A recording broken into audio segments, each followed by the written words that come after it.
Hi, Samantha. Welcome to the Retrogrades podcast. Hello, thank you so much for having me. So happy to have you here. Tell us a little bit about yourself. Sure. So my name is Samantha, and Marrow is my debut novel. I'm also a literary agent I've been at George Borchardt Literary Agency for the last 15 years. That's amazing. So we're going to talk about being an agent, be a debut author, but also talk about Marro and what was the source of inspiration, because I really love the pitch that your publicist shared with us. I was like, oh my gosh, we need to talk about it. Because at first glance, Marro doesn't sound like it. And I'm like, oh no, we got to talk about this. So first things first, let's talk about Marro and what is the elevator pitch, because it's something, but obviously there's more to the story. Yes. So the elevator pitch, I mean, to me, I feel like what Marrow is about is it's about longing. In the novel, Una wants to be a mother. That's what she's longing for. But I think it's hoping to reckon with longing in a larger sense and sort of what longing can lead us to do, how it can take us places we never thought we'd go, how it can make us bargain with the universe. And yeah, there's a power in that kind of want, and that's what I was trying to get at in writing Marrow. Yeah, and I think Marrow, it's about a reckoning of like going back home in some ways. Like after at one point not feeling the belonging and not part of it. And then the decisions you make based on that. I was thinking about it in my own personal life. I had a traumatic childhood and a lot of different things. And I made the decision at 18, like going out to in her case, she was kicked out, but I was like actually left the house and choices that we make based on those things that we're seeking. Like I didn't have this part of things. So I'm seeking something out in a way to heal that child, the inner child that you had, and actually provide that. But unfortunately, life doesn't work that way that you're just like, I'm going to have a child and I'm going to give them everything they want, they didn't have. Obviously, there's twists and turns. And I think that's part of Una's journey is like coming back home and trying to consider, like, figure it out and figure out that life doesn't work just because you long something. Yeah. It's going to happen. I think they, they sell this a bill of goods. Like, if you want it, you're going to get it. Right. And Right. it doesn't work that way, and I think it segues with a lot of conversations about IVF, fertility, childbearing, having a kid, not wanting to have a kid. I chose to be child free, but there's the other side of like having a kid, having a relationship, being single by their choice, doing a single this, like what are the choices? If he's your ex, it's a lot of conversations because we're trying to, in many ways, undo what we did when we had with our childhood and try to do it differently. But then life doesn't work the way we want it to work. Yes. No, I think that's absolutely right. Yeah. So talk to us about like your take on and the like the research when you were actually building the story. What was the process like for this? Yeah. So part of what led me to writing Marrow and led me to writing about infertility in general was my own experience with infertility. My husband and I tried for almost 2 years to have a baby on our own. It was not happening. And I found that really challenging for a number of reasons. The hardest part, obviously, is that I want a baby and I don't have one. But I think also just what you were saying about how you have this idea that almost it's like if you want something and you work hard enough, you can have it. And I think also for women, there's this idea that like becoming a mother is your birthright. Like you were Yeah. owed this or something by the universe. This is like what your body was meant to do. And I wanted there to be something I could do to fix the situation, to be able to like will my body into doing what I wanted it to do. And I ended up experimenting with a whole bunch of things, things that were more and less on a spectrum of the quote unquote science. And I, and I think over the course of that research, which wasn't really research for this novel, it was research for my life, I learned a lot. And then I think I saw the dark side of some of that. I think there's a lot of power in um, trying things that are not part of Western medicine and with things and seeing what could help and what doesn't. But I think there's also a lot out there that is meant to be predatory, that is to take advantage of people and women in particular in desperate situations. And I saw a lot of that in my own research for my life. And so I think I was also inspired by that and wanting to sort of take that on, at least in a fictional sense. Yeah, I can relate to it. I think in some ways it's not just fertility. I think it's wellness. It's a big business. Ideas of purpose, idea of meaningful life, and what you're supposed to be doing. And we it goes in the spectrum. And like I experienced similar things, and not in the fertility space, but I've experienced it in the wellness space, and the mental illness, and the healing your inner child. And a lot of it, some stuff worked and some stuff did not work. And some stuff was snake oil, and some stuff was actually like really powerful shifts. But there's somehow we're bombarded with the idea that if it doesn't work, there must be something wrong with you. And we internalize that into like, I'm the problem. But when something happens, something works, and the other person is the one who was a miracle. Mhm. And so it's like the disconnect because it was like, you're the problem, you're hurting yourself, you're gaslighting yourself. And yet at the same time, like, what's the solution? And again, we're taught beliefs that are not real. Like, there's must be something wrong with you. It's like, but that's not true. And it's learning to trust your intuition, your inner voice to say, like, but that's not the facts. Those are emotional, and those are other people marketing that are selling you something that they want you to be. They might be predatory or not. And I think it's helpful to hear other people's voices and other people's experiences, but also understanding that your experience might be unique and that's part of the journey. Yeah. I've always been sort of fascinated by cults of all kinds. And I find that thinking interesting. And I feel like a lot of insular communities, no matter like what they're about, it feels like some of that thinking, that groupthink starts appearing in the infertility space.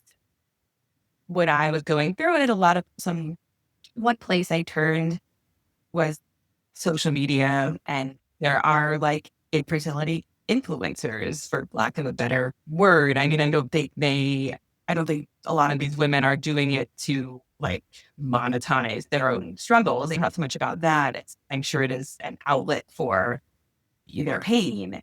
But as a result, I feel like when you start following enough people, and some of them have like really a lot of followers, and you start realizing like connections between people and who, that they know each other and that there is, and a lot of the same things get repeated, and certain sources become sort of, I don't know, authority figures, like authority voices that are not doctors, that are not.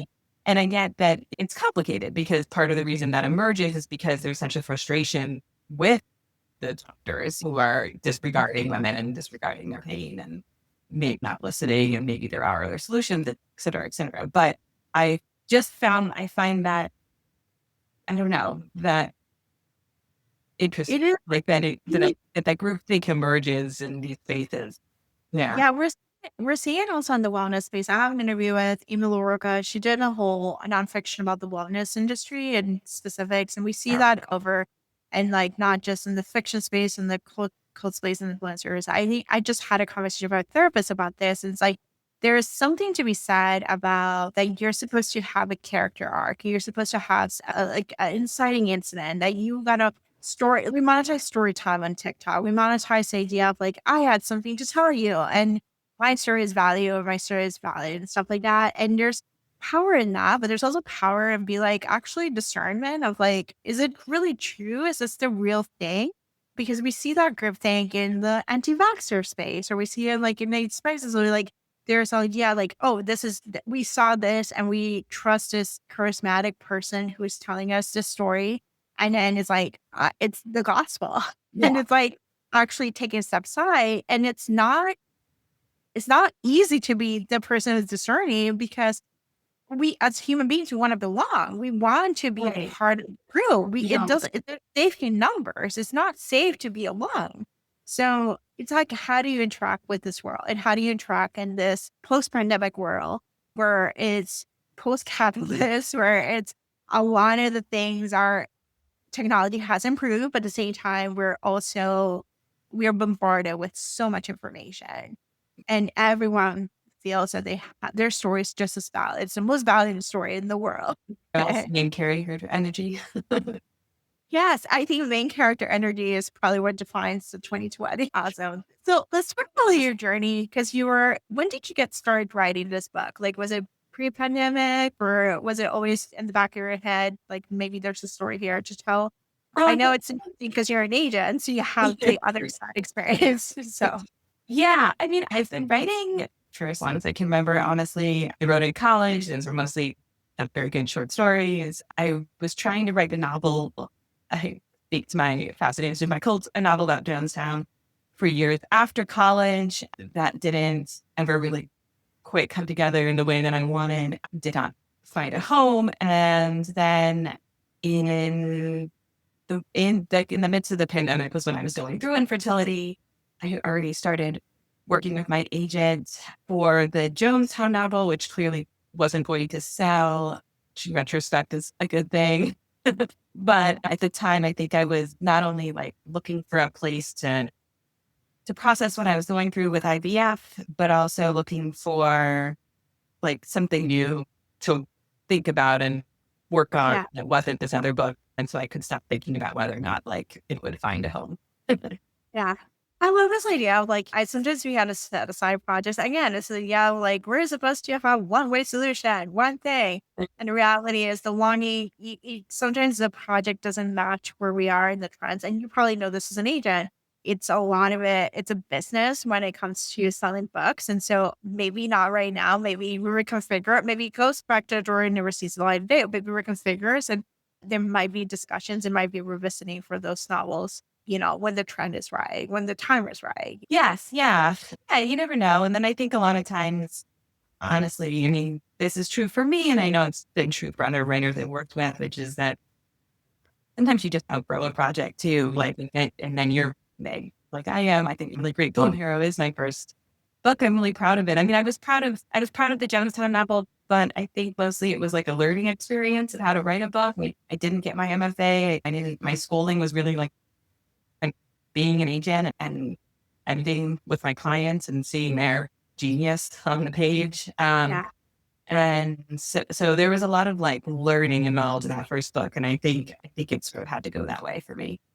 Yeah. So talk to us about being an agent. What does it look like? Because I know there's a lot of questions and you can talk a little bit, just an idea, like people may be curious what it's like as an agent, make the decision and how do you get, I know there's a lot of questions how to get an agent. We don't want to go there, but like, what is actually an agent? Because I think it's one of the most important relationships for a writer to have because they're going to be the advocates for selling the book and Yeah. actually helping them pre-write. Like it's the most important relationship in some ways. The publisher can come and go, but the agent typically stays long term.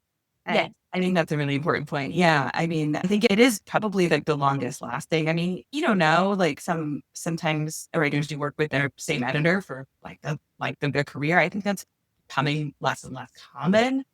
yeah, But it's not entirely impossible. But yeah, I mean, hopefully you are working with your agent for the length of your career. I think I mean, trying to think of where to start. I joined the agency pretty quickly out of college and I knew I wanted to be in book publishing. I thought after some internships I wanted to do agency. I loved that you still got to work really closely with writers. You still got to do editorial work, which I wanted to do, but that it was a little bit more like entrepreneurial. It was more about like seeking out the things you wanted to find, the things you wanted to work on, than it was about like waiting around and hoping the right thing like appeared in your inbox.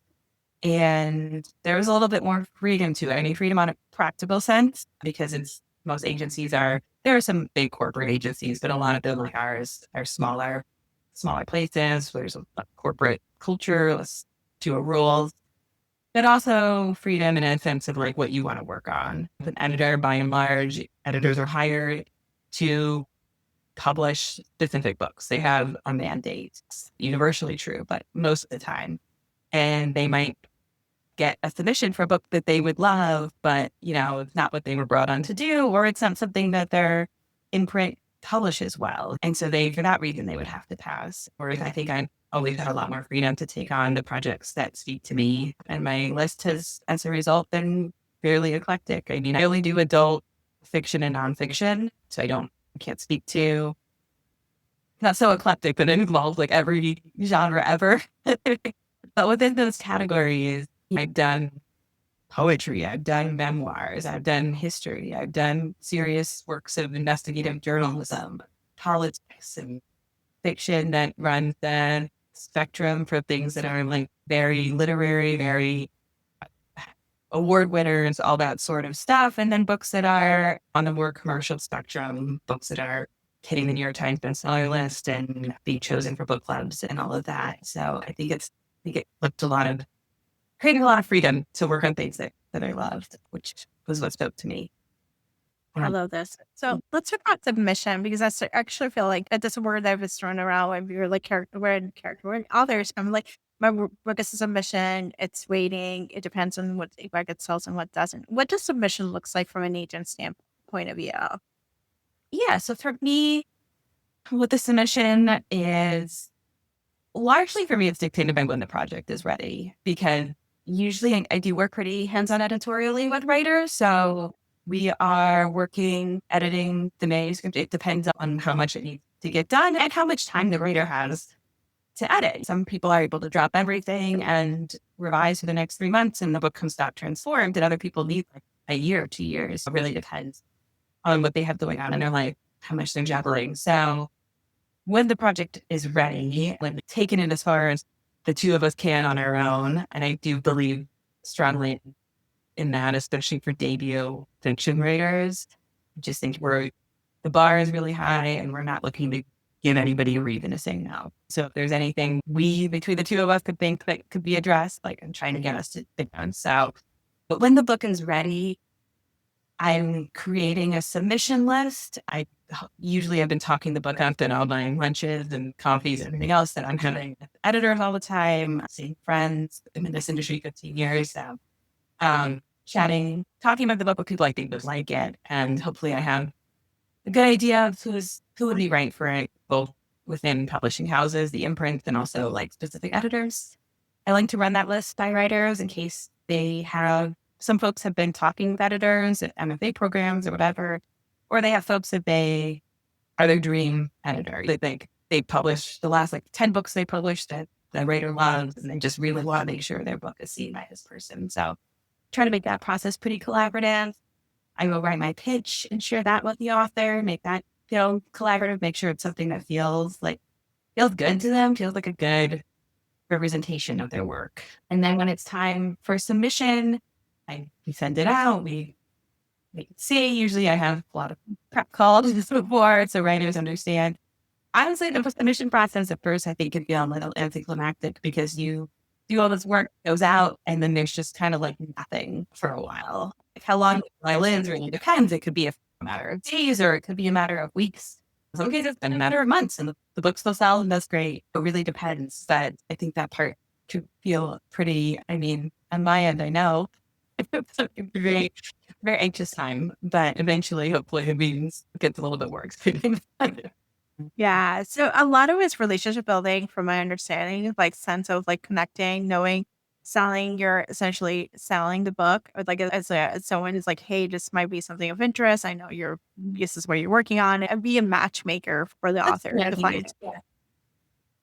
So I would have this question because I feel like readers will have this as someone is like, I want to spend all my time reading. How much reading do you get done? Like realistically, is it all the time or is it actually like you actually have to be more mindful and you have other tasks, obviously, the relationship building, the talking, the reading with the author writers. So obviously, what's the realistic all the time reading? I think, and I honestly would say, I mean, definitely not all the time because I do have a lot of other tasks. Yes. A lot of there's submissions, there's contracts to Yeah. review, there's royalty statements to review and pay out. There's um, just a lot of my job is honestly just nagging people to get back to me about a variety of things. There's a lot of advocacy work. Even once the book sells, how in the loop a writer needs me to be in terms of like the editorial process, how in the loop I depending on the publicity and marketing, what I need to like step in and help with, brainstorm, all that sort of stuff. So I'm continuing to do honestly, even post submission is probably more of my advocacy work than the beginning. Just more of a salesperson role. Um, and so I would say, I mean, I think a lot of agents do this differently. I'm somebody who likes to do things sort of like in little bites. So I read probably like between 50 to 100 pages a day of things, not about every day. I would say other people I think read, maybe they don't read for a few days and then they spend like all Friday reading or something. I think that might be how some people, at least in some friends I know work. Yeah. So it's like a reader, like, well, like the readers that we're seeing now, they probably are reading more than we are reading in the space of creating, doing the work and stuff like that. So I think it's the idea, I think there's romanticizing as we talk about like the idea of like read all day, get a job publishing. And the reality is I've talked to plenty of publisher professionals and they're like, we read less in some ways because we have all these other areas. We're advocacy, we're project managing, we're selling books, we're talking about books, we're preparing pitches, we're preparing ways to find a way to the book to sell or find new strategy. And that takes a lot of energy and time and concentration that you may not have to read for fun. You have work reading, which is different than fun reading. Yeah, I mean, I was gonna say, I feel like also the big difference is that it's even those 50 to 100 pages that I'm reading a day, they aren't pleasure reading. They're usually I'm reading pretty deeply. Most of it is editorial reading. I will read again, and I will read the sample pages, and those are a little bit faster. But the manuscripts I'm reading from clients, I'm editing those. Like whenever 50 pages I'm reading a day, it takes a long time. Yes, it does take a long time. And I think where we start thinking about new authors or people who are looking to get an agent, I think it's important to have someone that you feel comfortable going and talking to and have a relationship. And I think that's what matters is less about how shiny the object is. It's like, yeah, it's like our representation, but like, do you feel comfortable going to this person and asking questions about royalties, asking questions about editorial? Because that's your job as an advocate. Mhm. And so they need to know, like, what's the story? The Yeah. writer is like, hey, I have life situations happening. I cannot make the deadline. The agent is going to be like trying to massage the message. And so having that open relationship is such an important part of this process. I think that's true. And I think having somebody you feel, I don't know, like that you vibe with, and it feels a little bit like Yeah. dating, just somebody you feel like is really going to be in your corner. Somebody you feel like you can trust. Somebody I also feel like is going to be responsive. I know that comes up a lot with writers, especially the writers that have taken on who have maybe had a book already out in the world. Are you going to be hearing from this person? Or are you going to be hearing from their assistant? Are they going to be the one reading your book and providing notes? Or is that going to be somebody else? Are they going to be answering your email? Or are you going to have to be writing like 3 or 4 follow-ups to get a reply? Those are all important things too. Yeah. Thank you for engaging me with some of those agenting questions. That's cool. And it's rare that I get to see an agent in this at this point. So it is exciting. I know we have plenty of authors and listeners and readers who listen to this podcast. And so I think this is a great conversation. So Wonderful. I went into this question, I went into this interview with like some book recommendations as one does, because the whole point is like what to read next. Like, what do I read after finish Marrow? So, what books do you recommend our listeners to pick up? And it doesn't have to be favorite books. It doesn't have to be related to genre. It can be something different. It can be something that you're read for pleasure. But just give us a couple book recommendations. Yeah. So, yeah, I mean, some of my favorite books that I read totally for pleasure this year were McConaughey's Wild Dark Shore. I really am she's written. Might be her biggest fan girl. I just think she's incredible. I loved everything from Migrations. I think Once There Were Wolves is maybe my favorite book ever. But I really loved Wild Dark Shore. I just thought it was stunning. It's such a master class in tension building and how to like breadcrumb in a mystery. It's so great. I highly recommend it. I also really love Annie Hartnett's The Road to Tender Hearts, which if you like Kevin Wilson, I think Annie is a great next writer to check out. Her book is so funny and joyful. I think it wrestles with real questions and real struggles, but at the end, it's just also just like a really fun read. It also feels really meaningful at the same time.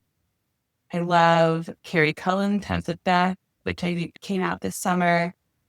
It's so cool. I just feel like everything she does in this book is so cool and edgy and boundary pushing while also being like really character driven and beautiful. And Megan Ma's new Dark Six book is not out yet, but A Guardian of Thieves, I think Megan's a genius. I absolutely loved her first book. And I when it comes out, I feel like I'm in a rush to buy it. The last one I'll say is if you do like Marrow and you haven't had the chance to read Jessamine Chan's School for Good Mothers, it is brilliant and I think would probably appeal. And I would hope with like anybody who liked that book would read like Marrow. I read Jessamine's novel and submission many years ago. Was not lucky enough to work with her, but I have been devastated over that ever since. And it's just absolutely, I don't know, stunning. It's so good. Oh my gosh. I love these recommendations and I love that you gave us because you debut. So we hope to see more books for you. But now that we've read your book, you're like, okay, what do I read next? I think you gave us like the next one to go back to. So then we can wait for your next book as many more to come. So Samantha, tell us where you can find you online. My website is samanthashay.com and I am also on Instagram at SD_Shay. Thank you, Samantha, for being in the show. Thank you so much. It was so fun to be here.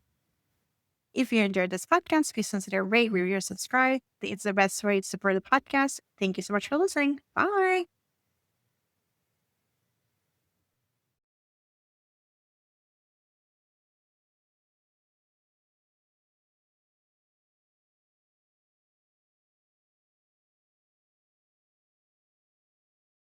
Are you an author, publisher, or book related business looking to reach passionate readers?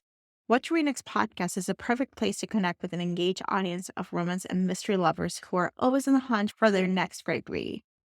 Now, we're offering sponsorship opportunities. Whether you're launching a new book, promoting an upcoming release, showcasing a bookish product or services, we can help you get the word out. Let's work together to bring your books or businesses to readers who are ready to discover something new. Please visit whatchreaditsblog.com/sponsorships to learn more or reach out to chat about the perfect sponsorship or package for you. Thank you much for listening. Your next great reader is waiting for you.